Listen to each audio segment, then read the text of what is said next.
katika jina la Yesu ninasema asante kwa ajili ya mtoto huyu. Wewe ni Mungu uliye hai. Asante kwa ajili ya mtoto huyu aliyezaliwa leo. Ni hakika hiyo.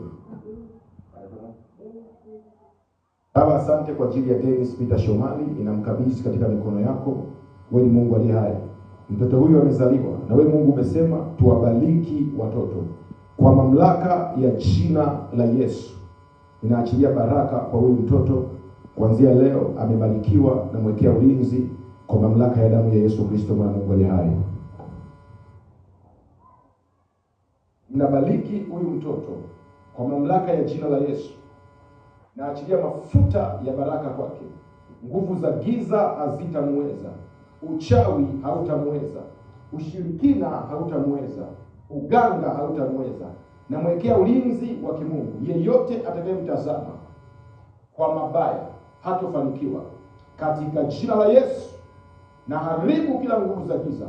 Na haribu kila uchawi na ushirikina. Na achilia neema ya Bwana.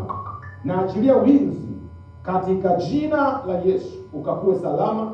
Nafuta roho za magonjwa, nafuta roho za uchawi, nafuta roho za ushirikina. Magonjwa ya kutengenezwa nimeyakataa kwa damu ya Yesu. Ukakuwe ukimpendeza Bwana. Ukawe na afya njema. Hautakufa kwa ajali, hautakufa kwa magonjwa. Katika jina la Yesu naweka ulinzi kwako. Ninakulinda kwa mamlaka ya damu ya Yesu Kristo mwana Mungu aliye hai. Pokea uponyaji, pokea ulinzi katika jina la Yesu. Amen.